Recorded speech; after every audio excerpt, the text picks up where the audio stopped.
اس وقت موجودہ زمانے میں پوری دنیا کے مسلمان جن مسائل سے دوچار ہیں اور مسائل میں گھرے ہوئے ہیں، ہم میں سے کسی کی نگاہ سے وہ مخفی نہیں، طرح طرح کے مسائل میں گھرے ہوئے ہیں۔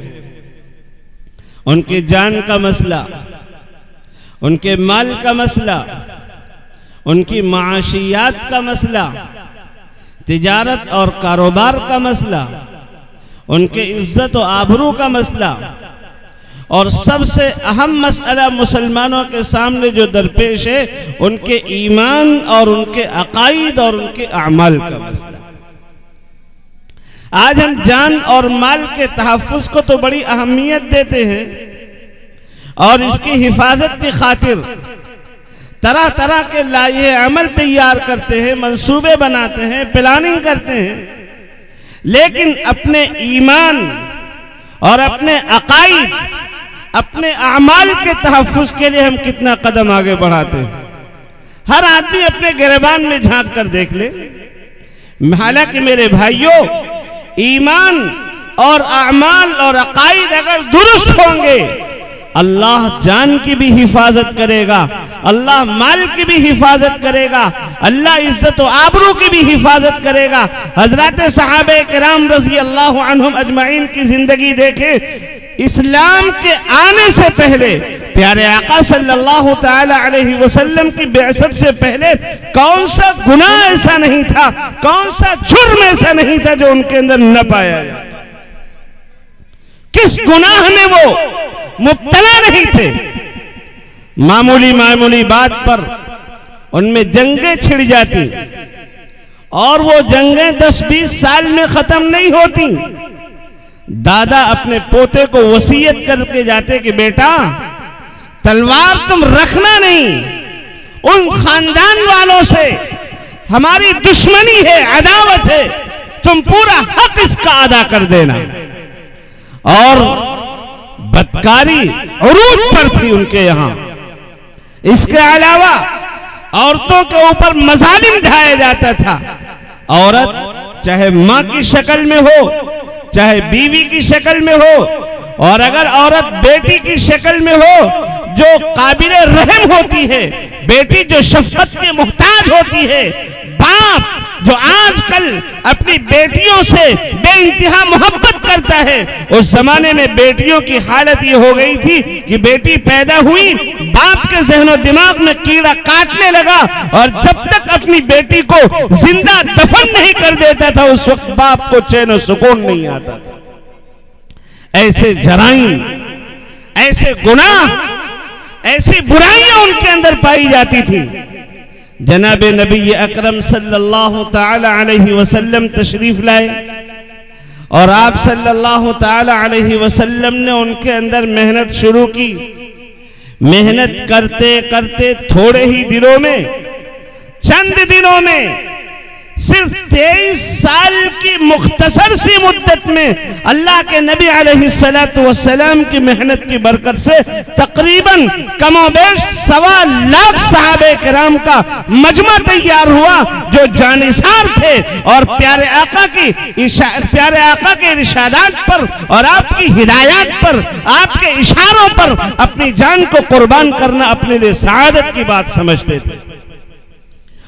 حضرت امام مالک رحمت اللہ علیہ اسی دور کی ترجمانی کرتے ہوئے ارشاد فرماتے ہیں کہ جب اس امت کے آخر طبقے میں بگاڑ پیدا ہوگا، بھئی آج بھی بگاڑ ہے، سیدنا امام مالک کیا فرماتے ہیں؟ اس امت کے آخری طبقے میں جب بگاڑ پیدا ہوگا، اس بگاڑ کے عالم میں ان کے اصلاح کی وہی شکل کارگر ہو سکتی ہے جو شکل، جو صورت، جو طریقہ کار جناب محمد الرسول اللہ صلی اللہ تعالی علیہ وسلم نے اپنایا۔ اب آپ غور کریں حضور اکرم صلی اللہ علیہ وسلم نے کس طرز عمل سے ان کی اصلاح فرمائی تھی۔ اصلاح کے لیے اللہ تبارک و تعالی نے سیدنا جبریل علیہ السلام کو سب سے پہلی وحی اور سب سے پہلا پیغام دے کر بھیجا، وہ کچھ اور حکم نہیں تھا بلکہ اللہ کا حکم یہ تھا کہ آپ پڑھیے، تعلیم کو عام کریے، اور ایسی تعلیم جس سے بندے کا رشتہ اس کے خالق سے مضبوط ہو جائے۔ تعلیم کو عام کریے۔ دیکھیے بغیر تعلیم کے انسان دنیا میں بھی ترقی نہیں کر سکتا، اور بغیر تعلیم کے دنیا میں فتنے بھی وجود میں نہیں آتے۔ آپ کو اندازہ ہوگا کہ دنیا کے اندر جتنے بھی بڑے بڑے فتنے وجود میں آئے وہ سب تعلیم کی بنیاد پر آئے۔ تعلیم کی بنیاد پر فتنے کب وجود میں آتے ہیں؟ جب اس تعلیم کا رشتہ پروردگار عالم سے کٹ جاتا ہے، اللہ سے اس کا رشتہ نہیں ہوتا، اس علم کا اور پڑھنے پڑھانے کا رشتہ اللہ سے کٹ جاتا ہے، دنیا کے اندر فتنے پیدا ہوتے ہیں۔ لیکن اسی تعلیم کا رشتہ اللہ سے مضبوط ہو جائے، اس تعلیم کا رشتہ پروردگار عالم کی ذات سے قائم ہو جائے، یہ تعلیم انسانوں کو سیدھے راہ پر لے جاتی ہے۔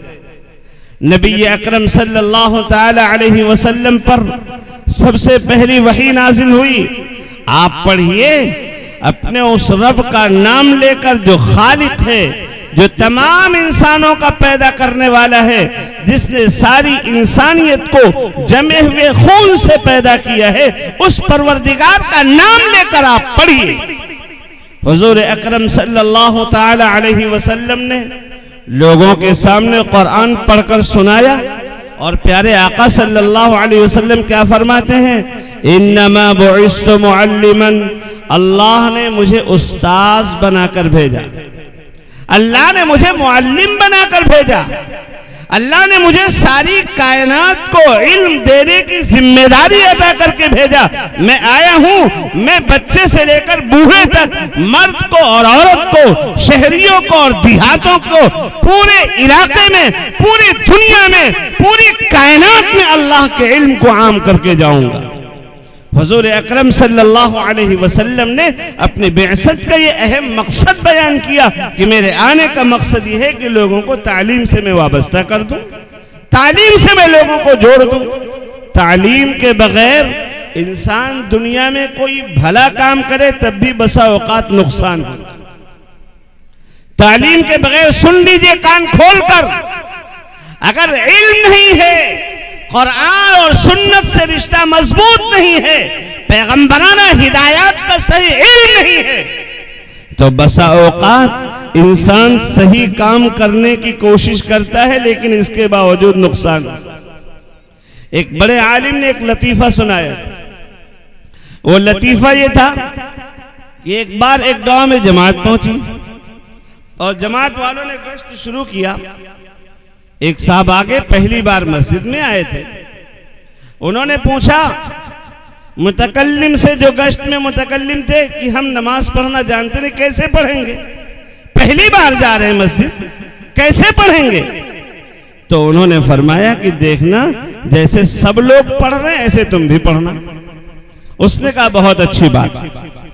جب مسجد کے اندر داخل ہوا تو امام صاحب کے بالکل پیچھے کھڑا ہوا، پہلے پہنچ گیا تھا، پیچھے کچھ شرارتی لڑکے کھڑے ہوئے تھے۔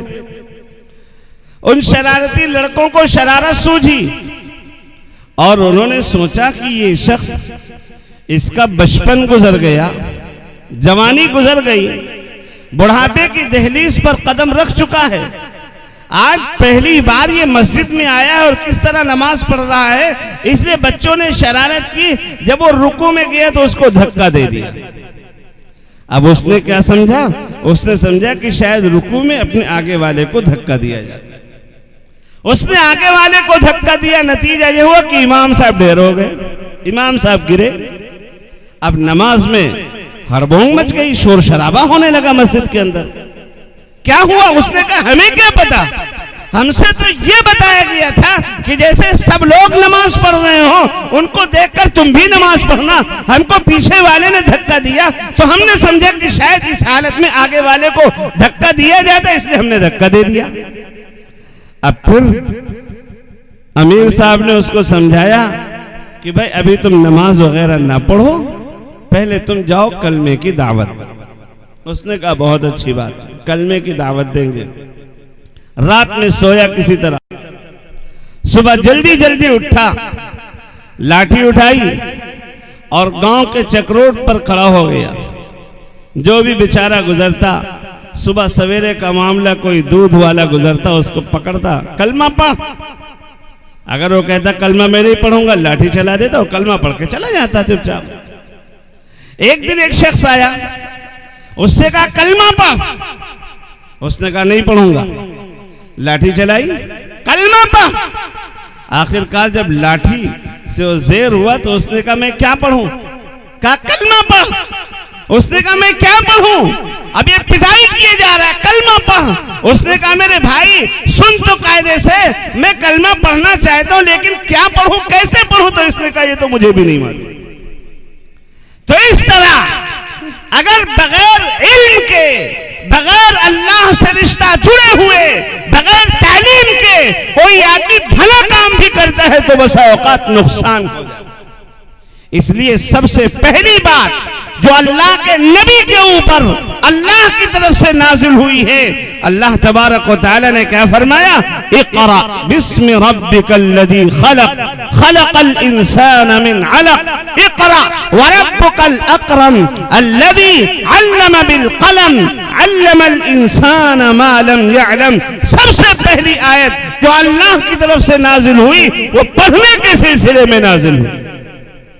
میرے بھائیوں، اسلام تو اس طرح پڑھنے کے اوپر آمادہ کرتا ہے، لیکن آج ہم مسلمان ہو کر پڑھنے پڑھانے سے کتنے دور ہو گئے ہم سب خود جانتے ہیں۔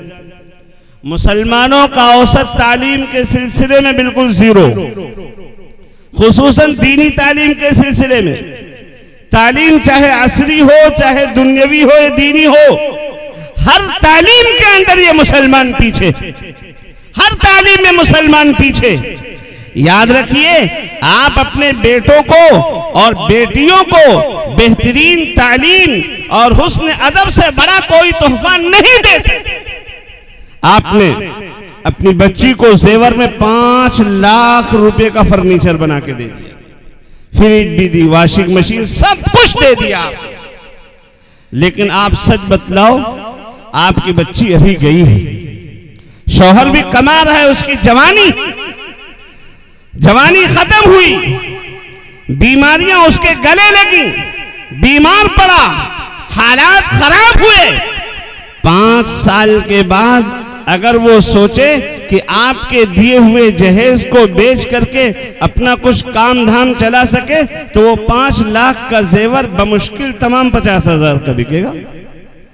لیکن آپ نے 5 لاکھ کا زیور نہیں دیا، 5 لاکھ کا فرنیچر نہیں دیا اپنی بچی کو، بلکہ آپ نے صرف اس کو تعلیم دے دی، آپ نے صرف اس کو پڑھنا پڑھانا سکھا دیا، آپ نے اپنی بچی کو اور اپنے بچے کو حسن ادب سے آراستہ کر دیا۔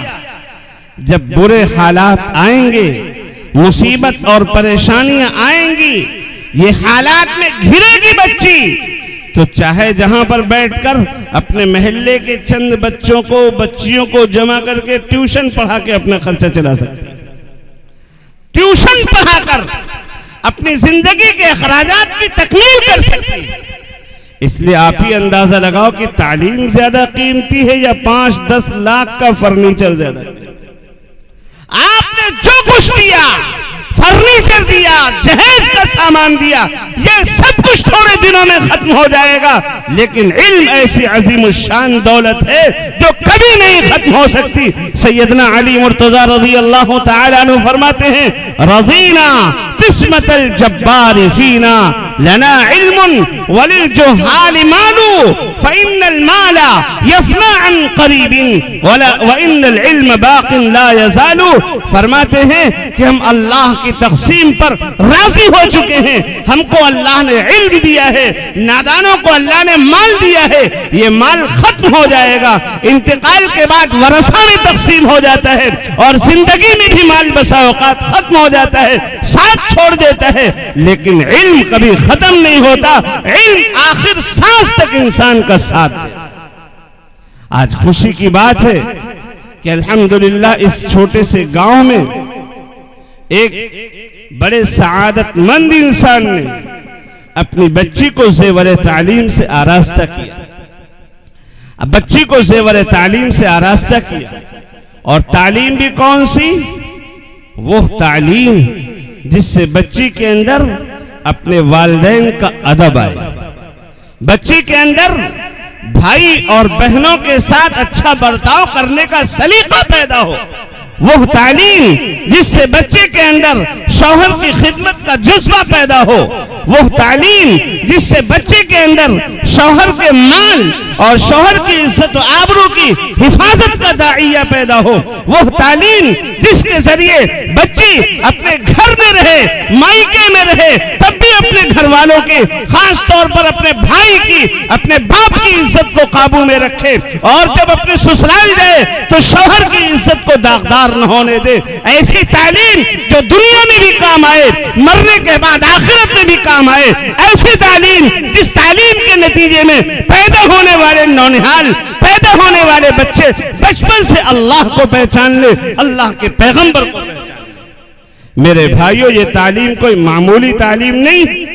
آج ہم نے اس کو نظر انداز کر دیا، اور ہم رشتے میں بھی پڑھی لکھی لڑکی کس طرح تلاش کرتے ہیں کہ ڈگری ہولڈر ہو، اونچی اونچی ڈگریاں ہو، چاہے اسے قرآن پڑھنا نہ آتا ہو، چاہے اسے کچھ بھی نہ آتا ہو. یاد رکھیے، یہ اونچی اونچی ڈگریاں دنیا کے اندر تو کام آ سکتی ہیں، لیکن جہاں آنکھیں بند ہوئی، جہاں اللہ تبارک و تعالی نے ہم کو عالم دنیا سے الگ کیا، اس وقت یہ اونچی اونچی ڈگریاں کام آنے والی نہیں ہیں. وہاں پر تو کام کیا آئے گا؟ الحمدللہ رب العالمین پڑھا ہے، اس کا ثواب لکھا ہوا ملے گا. الرحمن الرحیم پڑھا ہے، اس کا ثواب لکھا ہوا ملے گا.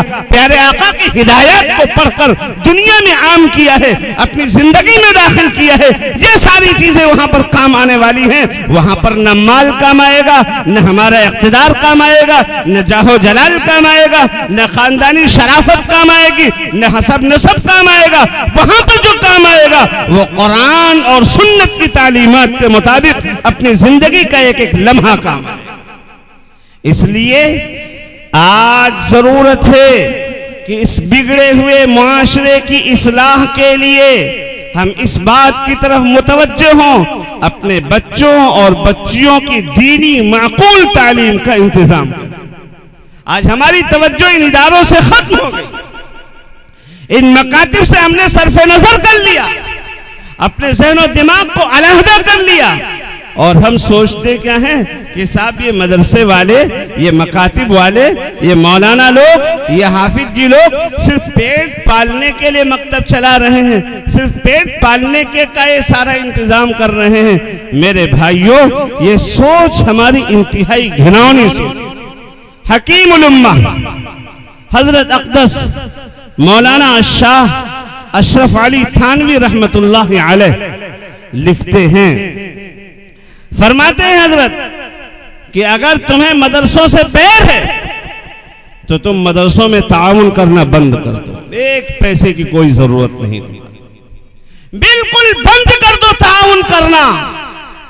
اور میں اپنے ان علماء سے کہوں گا، اپنے اساتذہ اور اپنے حفاظ اور قراء سے کہوں گا کہ تم مدرسے چھوڑ دو، بیٹھ جاؤ، تم چاول کی دکان کرو، دال کی دکان کرو، گیہوں اور آٹے کی دکان کرو، کپڑے کا کاروبار کرو. کوئی حافظ یا عالم اپاہج نہیں ہے، کوئی دال کی دکان کھولے گا. اس طرح سب اپنے کاروبار میں مست ہو جائیں گے. لیکن مسلمانوں، ذرا سنجیدگی سے اس مسئلے پر بھی غور کرو. جب ان مدارس میں تالا لگ جائے گا تو 50 سال کے بعد میں ہماری نسلوں کا کیا حال ہوگا؟ 50 سال کے بعد ہمارے گھر میں قرآن تو بہت بڑی بات ہے، اللہ کا نام لینے والا کوئی گھر میں نظر نہیں آئے. 50 سال کے بعد نماز کو جاننے والا کوئی نظر نہیں آئے گا. اور جب قرآن نہ رہے گا، نماز نہ رہے گی، اللہ اور اس کے پیغمبر کا نام نہ رہے گا، میرے بھائیوں ایک وقت وہ بھی آئے گا کہ نہ آسمان رہے گا، نہ زمین رہے گی، نہ چاند رہے گا، نہ سورج رہے گا، نہ ستارے رہیں گے، نہ پیڑ پودے رہیں گے، نہ ہم اور آپ رہیں گے، نہ حکومتیں رہیں گی، نہ محکوم رہے گا، نہ رعایا رہے گی. کوئی نہیں رہے گا، قیامت برپا کر دی جائے گی۔ آج یاد رکھیے، اس وقت پوری دنیا کا وجود ان مکاتب اور مدارس کی برکت سے، تعلیم کی برکت سے، قرآن اور سنت کی برکت سے۔ اس لیے اپنے بچوں کو اور بچیوں کو زیور تعلیم سے آراستہ کریں۔ حضرات صحابیات رضی اللہ عنہن اجمعین، آپ ان کی زندگی کو دیکھیں، وہ ایک وقت میں قرآن کو حفظ کرنے والی تھی، قرآن کے مسائل کو سمجھنے والی تھی، بڑی عابدہ، بڑی زاہدہ تھی۔ آج ہم نے تو عورتوں کو صرف گھر کی نوکرانی سمجھ کر رکھ لیا ہے کہ شادی ہو گئی، اب عورت کا کام گھر میں جھاڑو لگانا، عورت کا کام برتن صاف کرنا، عورت کا کام کھانا تیار کرنا، عورت کا کام ہمارے بچوں کی پرورش کرنا۔ ارے 11 مہینے تو ہم کرتے ہی کرتے ہیں۔ رمضان میں، رمضان المبارک میں جب ہمارے اوپر کسی وجہ سے عبادت کا بخار بھی سوار ہو جاتا ہے، ہم صبح سے لے کر شام تک قرآن کی تلاوت کرتے رہتے ہیں، ذکر اذکار کرتے رہتے ہیں، اشراق، چاشت، اوابین، تہجد، ساری نمازیں پڑھتے رہتے ہیں۔ اس وقت بھی ہمارے گھروں کی عورتوں کا کیا حال ہوتا ہے؟ صبح اٹھتی ہے عورت، برتن کی صفائی میں لگا دیا گیا، ظہر کی نماز کے بعد سے افطار کی تیاری میں، اس کے بعد کھانے کی تیاری میں، اس بیچاری معصوم عورت کو عبادت کرنے کا موقع ہمارے ماں باپ اور ہمارے بھائی اور ہمارے والدین اس بیچاری کمزور عورت کو، صرف نازک کو عبادت کا موقع ہی نہیں دیا۔ اس لیے میرے بھائیوں، بزرگوں اور دوستوں، آج کی اس نشست سے یہ بات بھی ہم آپ کے سامنے عرض کرنا چاہتے ہیں کہ رمضان بہت قریب آنے والا ہے۔ خدا کے واسطے رمضان میں عورتوں کو اپنی نوکرانی سمجھ کر مت رکھیے، ان کو بھی عبادت کا موقع عطا کیجیے۔ اب عبادت کا موقع کیسے ملے گا؟ افطار کے اندر 50 قسم کے سامان ہوں، کھانے میں طرح طرح کی ڈشیں ہوں، سحری میں قسم قسم کا انتظام ہو، تو عورتوں کو کہاں موقع مل سکتا ہے؟ اس لیے اس میں تخفیف کیجیے، افطار میں سامان کا انتظام کم سے کم کریے، کھانے پینے میں تخفیف کیجیے، سحری میں بھی اپنی خواہشات کو دبائیے تاکہ عورتوں کو بھی عبادت کا موقع ملے۔ اور ہماری گزارش ہے ماں بہنوں سے کہ جتنا بھی وقت مل جائے رمضان میں قرآن کی تلاوت میں لگائیں۔ اور جو ہماری بہن عالمہ بن کر آئی ہیں، حضرت مولانا سرور صاحب قاسمی دامت برکاتہم العالیہ کی سرپرستی میں رہ کر قرآن اور حدیث کے علم کو سیکھا ہے، اب ان کی یہ ذمہ داری بس یہیں پر ختم نہیں ہو جاتی ہے کہ فارغ ہو گئی، وہ قرآن و حدیث سے فارغ ہو گئی، اب ان کا کوئی کام نہیں، بلکہ ان کی ذمہ داری ایک اب شروع ہوتی ہے۔ وہ عالمہ بن کر کے آئی ہیں، عام عورتوں کی طرح نہیں ہے۔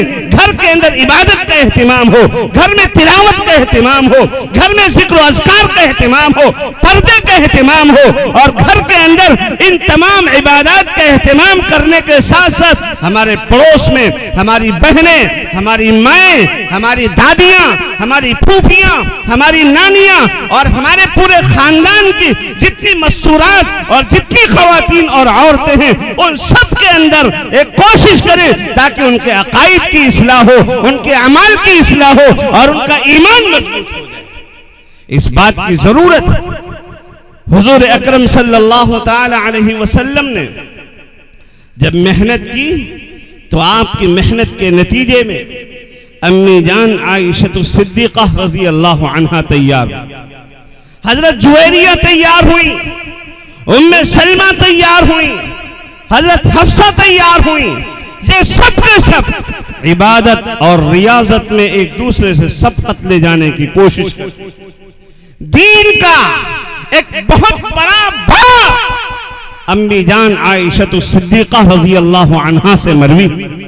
صحابہ کرام کو جب کسی مسئلے میں تشویش ہوتی تھی، تشفی بخش حل نہیں ملتا، وہ فوراً متوجہ ہوتے ام المومنین حضرت عائشہ صدیقہ رضی اللہ عنہا کی طرف، وہاں پہنچ کر وہ مسئلے کا حل کرا لیا کرتے تھے۔ اس لیے میرے بھائیوں، میرے بزرگوں، جو ہماری بہن عالمہ ہو کر کے آئی ہیں، ہمارے گاؤں کے افراد کی ذمہ داری ہے کہ ہماری بہنوں کو جو بھی کوئی مسئلہ درپیش ہو، بس اوقات کچھ مسائل ایسے ہو جاتے ہیں جو مردوں سے، علماء سے پوچھنے میں شرم محسوس ہوتی ہے، بہن سے مسئلہ معلوم کریں اور صحیح تعلیمات کے مطابق اسلامی ہدایات کے مطابق زندگی بسر کرنے کی کوشش کریں۔ اور اس کے علاوہ ہم اپنے بچوں اور بچیوں کے لیے ذہن میں رکھیں کہ انشاءاللہ ثم انشاءاللہ اپنے بچوں کو بھی قرآن سے جوڑیں گے، اپنے بچوں کو حدیث سے جوڑیں گے، اپنی بچیوں کو بھی قرآن سے اور اپنی بچیوں کو سنت سے جوڑیں گے۔ اور آج کل اس پرفتن دور میں جہاں کسی کی عزت محفوظ نہیں ہے، جہاں کسی کی آبرو محفوظ نہیں ہے، اس پرفتن دور میں اپنے بچوں اور بچیوں کو ایسی تعلیم سے دور رکھیں گے جس تعلیم سے ان کی عزت پناہ چاہتی ہے، جس تعلیم سے ان کی عفت داغدار ہوتی ہے، ان کا دامن داغدار ہوتا ہے، جس تعلیم سے اس کا بھائی بے عزت ہوتا ہے اور باپ ذلیل ہوتا ہے، ایسی تعلیم سے اپنی بہنوں کو اور اپنی بچیوں کو دور کر کے ایسی تعلیم سے آراستہ کریں گے تاکہ ہمارے گھر کا معاشرہ بالکل صالح بنے۔ ماں باپ اپنی اولاد سے محبت کرنے والے، اولاد ماں باپ سے محبت کرنے والے، بھائی بہن سے محبت کرنے والا اور بہن بھائی سے پیار کرنے والی خاندان، ایک پیارا خاندان، ایثار اور ہمدردی کا جذبہ اپنے دل میں لے کر جینے والا خاندان بنے۔ جب اس بات کی فکر کریں گے تو اللہ تبارک و تعالی ہمارے پورے معاشرے کی حفاظت کرے گا اور اللہ تبارک و تعالی ہمارے معاشرے کو پوری دنیا کے اندر عزت اور سربلندی سے نوازے گا۔ قرآن کی جو آیت میں نے پڑھی تھی، اللہ تبارک و تعالی نے اس میں کیا فرمایا؟ ان هذا القرآن يهدي للتي هي اقوم، بے شک یہ قرآن بالکل سیدھا راستہ بتلاتا ہے۔ تو جب قرآن کا راستہ، قرآن سیدھا راستہ بتلاتا ہے، لیکن کون جانے گا؟ جو قرآن سیکھے گا وہی تو قرآن سے راستہ سیدھا حاصل کرے گا۔ آپ کو یہاں سے بہرائچ جانا ہے، اب تو بہت آسان ہے کہ آپ گوگل سے ملیے اور میپ کھولیے، لکھیے بہرائچ، راستہ بتا دے گا۔ لیکن جو آدمی موبائل چلانا ہی نہ جانتا ہو، موبائل سے میپ سے راستہ معلوم کرے گا، وہ کوشش کرے گا جاننے کی، جانا اگر اسے دکھن کی طرف، وہ چلا جائے گا اتر کی طرف، اس لیے کہ اسے پتہ نہیں۔ ایسے قرآن ہدایت کی کتاب، لیکن جو قرآن جانے گا، جس نے سیکھ لیا ہے قرآن اسی کی رہنمائی کرے گا، اور جس نے قرآن سیکھا نہیں ہے وہ قرآن میں بلا وجہ اپنا ذہن لگائے گا، اپنا دماغ کھپائے گا، قرآن پاک پڑھ کر بھی اس کو ہدایت نہیں ملے گی اگر اس نے قرآن پڑھنا سیکھا نہیں۔ اس لیے فرمایا اللہ نے ان هذا القرآن يهدي للتي هي اقوم، بے شک یہ قرآن بالکل سیدھا راستہ بتلاتا ہے۔ میں نے دوسری آیت پڑھی تھی، فرمایا اللہ نے يرفع الله الذين آمنوا منكم والذين اوتوا العلم درجات، تم میں جو ایمان والے ہیں اور جن کو علم کی دولت سے مالا مال کیا گیا، ایمان اور علم کی دولت جسے مل گئی، اللہ ایسے لوگوں کو بلند درجات عطا فرمائے گا۔ اللہ تبارک و تعالی ہم سب کو کہنے سے زیادہ عمل کی توفیق عطا فرمائے۔ آمین وآخر دعوانا ان الحمدللہ رب العالمین۔